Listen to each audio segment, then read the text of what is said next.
যুক্তরাষ্ট্র জুড়ে ট্রাম্প সমর্থকদের অস্ত্র হাতে মহড়া। মাত্র 2 দিন পরই মার্কিন প্রেসিডেন্ট হিসেবে নিজের মেয়াদ শেষ করবেন ডোনাল্ড ট্রাম্প। আর নতুন প্রেসিডেন্ট হিসেবে দায়িত্ব গ্রহণ করবেন জো বাইডেন। এদিন ট্রাম্পের উগ্র সমর্থকরা সশস্ত্র বিক্ষোভ করতে পারে বলে আগেই সতর্ক অবস্থান নিয়েছে নিরাপত্তা বাহিনী। তবে প্রেসিডেন্টের শপথের 2 দিন আগেই যুক্তরাষ্ট্র জুড়ে অস্ত্রের মহড়া দিয়েছে ট্রাম্প সমর্থকরা। 17 জানুয়ারি রবিবার দেশ জুড়ে প্রতিবাদ মিছিল করেছেন ট্রাম্পের সমর্থকরা। বেশ কিছু রাজ্যে তারা প্রতিবাদ দেখিয়েছেন, তবে পুলিশ জানিয়েছে রবিবার তারা শান্তিপূর্ণভাবে প্রতিবাদ করেছেন। কোথাও কোনো অশান্তির ঘটনা ঘটেনি, তবে কোনো কোনো অঞ্চলে প্রতিবাদীদের হাতে আগ্নেয়াস্ত্র ছিল। কয়েকটি জঙ্গি সংগঠনের সমর্থকেরাও রাস্তায় দেখা গিয়েছে বলে গোয়েন্দারা জানিয়েছেন। খবর রয়টার্সের। মার্কিন ন্যাশনাল সিকিউরিটি গার্ড আগে থেকেই 50টি রাজ্যে পাঠানো হয়েছে। গত সপ্তাহে এফবিআই যে রিপোর্ট দিয়েছিল প্রশাসনকে, তাতে স্পষ্ট বলা হয়েছিল জো বাইডেনের শপথ গ্রহণের আগে দেশ জুড়ে বিক্ষোভ প্রদর্শনের পরিকল্পনা করছেন ট্রাম্প সমর্থকরা। শুধু তাই নয়, ক্যাপিটালের মতো ফের বড়সড় কাণ্ড ঘটাতে পারেন তারা। উল্লেখ্য, গত 6 জানুয়ারি মার্কিন পার্লামেন্ট ভবন ক্যাপিটালে হামলা চালিয়েছিল ট্রাম্প সমর্থকেরা। 4 জনের মৃত্যু হয়েছিল। ওই দিনের ঘটনা মার্কিন ইতিহাসে এক কলঙ্কজনক অধ্যায় হয়ে থাকবে। তারপরেই দেশ জুড়ে নিরাপত্তা নিশ্চিত করতে 15,000 ন্যাশনাল গার্ড মোতায়েন করা হয়েছে। বিভিন্ন রাজ্যের রাজধানীতে এবং ওয়াশিংটনে তারা পাহারার দায়িত্ব নিয়েছেন। বেশ কিছু এলাকায় তারা ফ্ল্যাগ মার্চ করেছেন। ট্রাম্প সমর্থকদের এখনো দাবি নির্বাচনে ট্রাম্প বিজয়ী হয়েছেন, কারচুপি করে তাকে হারানো হয়েছে।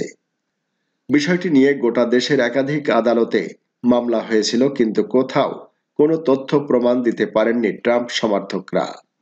তা সত্ত্বেও তারা প্রতিবাদ বজায় রেখেছেন। রবিবার ওহাইও, সাউথ ক্যারোলিনা, টেক্সাস এবং মিশিগানে বিক্ষোভ সমাবেশ হয়েছে। কয়েকটি জায়গায় বিক্ষোভকারীদের হাতে অস্ত্র ছিল। গোয়েন্দারা জানিয়েছেন চরমপন্থী গোষ্ঠী বুগালুর সদস্যদের কোনো কোনো মিছিলে দেখতে পাওয়া গেছে। তাদের হাতে অটোমেটিক রাইফেল ছিল। এই গোষ্ঠী যুক্তরাষ্ট্রের আরও একটি গৃহযুদ্ধ ঘটিয়ে সরকারকে ক্ষমতাচ্যুত করতে চায়। রবিবার থেকে বিভিন্ন রাজ্যে ন্যাশনাল গার্ড ধরপাকড়ও শুরু করেছে।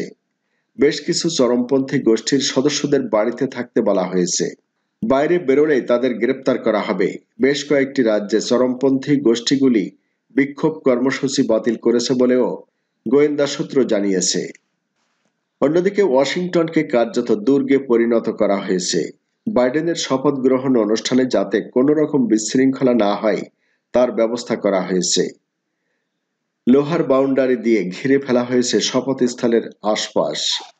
এদিকে জো বাইডেনের শপথ ও অভিষেক অনুষ্ঠানে ভেতর থেকে হামলা করে বসতে পারে নিরাপত্তায় নিয়োজিত ন্যাশনাল গার্ড, সেনা ও পুলিশ সদস্যরা, এমন আশঙ্কা করছেন প্রতিরক্ষা বিভাগ, পেন্টাগনের কর্মকর্তারা। স্থানীয় সময় 20 জানুয়ারি বুধবার দুপুরে বাইডেনের শপথ ও অভিষেক।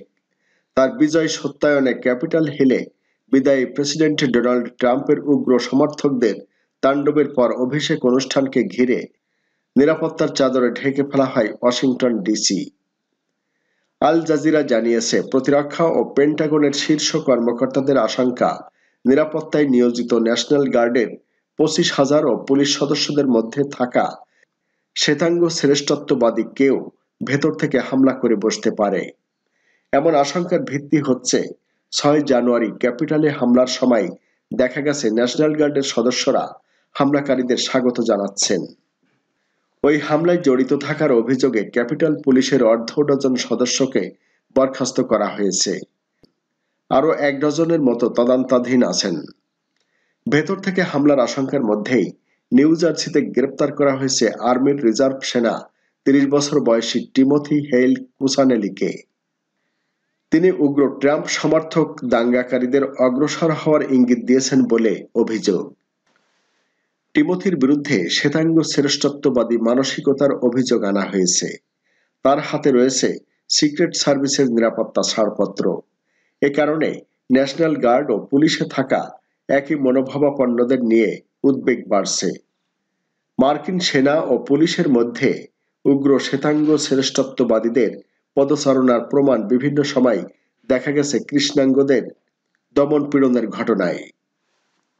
অভিষেকের সর্বোচ্চ নিরাপত্তা নিশ্চিত করার অংশ হিসেবে রোববার এফবিআই ওয়াশিংটনের নিরাপত্তায় আসা 25,000 ন্যাশনাল গার্ডের সদস্যদের মধ্যে তল্লাশি চালায়। আর্মি সচিব রায়ান ম্যাকার্থি বলেন, কর্মকর্তারা সম্ভাব্য হুমকির আশঙ্কা করছেন, ফলে সেনা কমান্ডারদের অভ্যন্তরীণ সব প্রতিরক্ষা ব্যবস্থা খতিয়ে দেখতে নির্দেশ দেওয়া হয়েছে। অভিষেকে কিভাবে নিরাপত্তা দেওয়া হবে বিষয়টি নিয়ে প্রস্তুতিমূলক মহড়া সম্পর্কে অন্য সামরিক নেতাদের সঙ্গেও আলোচনা করা হয়েছে। সম্ভাব্য অভ্যন্তরীণ হামলা মোকাবেলায় ন্যাশনাল গার্ডের সদস্যদের প্রশিক্ষণও দেওয়া হয়েছে। এদিকে জো বাইডেনের অভিষেক অনুষ্ঠানের আগে মুসলিম ও অন্যান্য সংখ্যালঘুদের ক্যাপিটাল হিল এড়িয়ে চলতে পরামর্শ দিয়েছেন the council on American Islamic relations এর প্রধান রবার্ট ম্যাককো। খবর সিএনএন-এর। সংখ্যালঘু সম্প্রদায়ের উদ্দেশ্যে রোববার এই সতর্কতামূলক পরামর্শ দেন।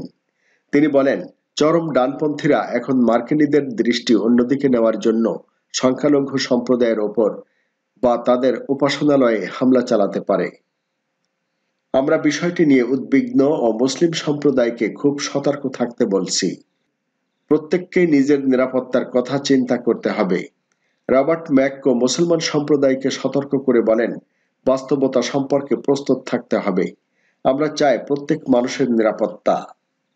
দ্য কাউন্সিল অন আমেরিকান রিলেশনের মিনেসোটার নির্বাহী পরিচালক জাইলানি হুসেইন বলেন, মুসলিম বিশেষ করে কৃষ্ণাঙ্গ মুসলিমদের জানা উচিত, তারা যদি বিক্ষোভে অংশ নেয় তাহলে তাদের প্রতি পুলিশ বা প্রতিপক্ষের আচরণ অন্য একজন শ্বেতাঙ্গের প্রতি যেমনটা হওয়া উচিত তার চেয়ে বরং রূঢ় হবে।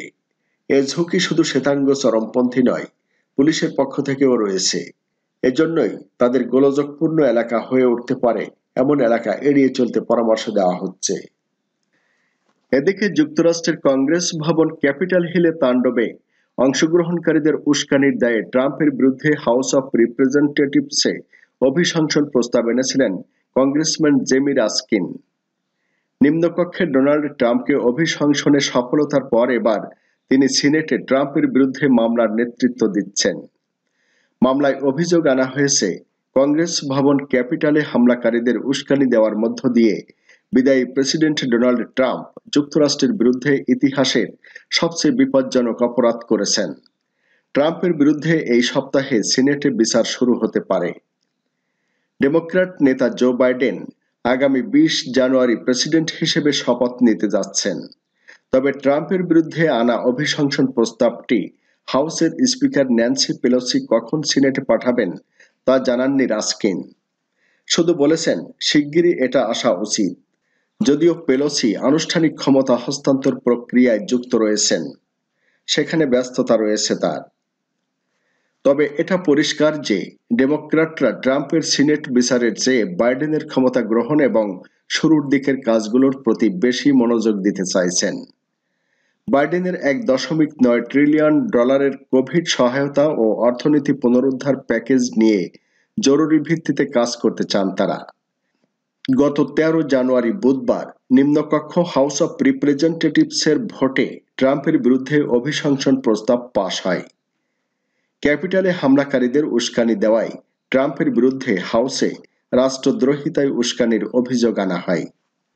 গত বুধবার মার্কিন প্রেসিডেন্ট নির্বাচনের ইলেকটোরাল কলেজ ভোটের গণনা এবং জো বাইডেনের বিজয় প্রত্যয়নের জন্য কংগ্রেসের যৌথ অধিবেশন চলাকালে ওয়াশিংটনের ক্যাপিটালে হামলা চালায় সশস্ত্র বিক্ষোভকারী ট্রাম্প সমর্থকরা।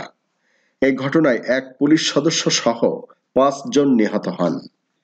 জেমি রাস্কিন বলেছেন, আমরা আমেরিকার ওপর এমন হামলা এবং যা এসব হামলার ঘটনা ঘটাতে সাহায্য করেছে সেসবের বর্ণনা দিতে যাচ্ছি। এই প্রেসিডেন্ট 2020 সালের নির্বাচনের ফল ঘুরিয়ে দিতে চেয়েছিলেন। সব জেনে বুঝেই তিনি এটি করেছেন। সিনেটে অভিশংসন বিচারে সর্বসম্মতি মিলবে বলে আশাবাদ ব্যক্ত করেছেন আসন্ন বাইডেন প্রশাসনের White House chief of staff Ron Klain. তবে সিনেটের রিপাবলিকানদের ঠিক কতজন বা আদৌ কেউ ট্রাম্পকে দোষী সাব্যস্ত করে ভোট দেবেন কিনা তা নিশ্চিত নয়। বেশ কয়েকজন সিনেটর জানিয়েছেন তারা অভিশংসনের পক্ষে ভোট দেবেন। আবার কতিপয় সিনেটর জানিয়ে দিয়েছেন তারা ট্রাম্পকে দোষী সাব্যস্ত করতে রাজি নন।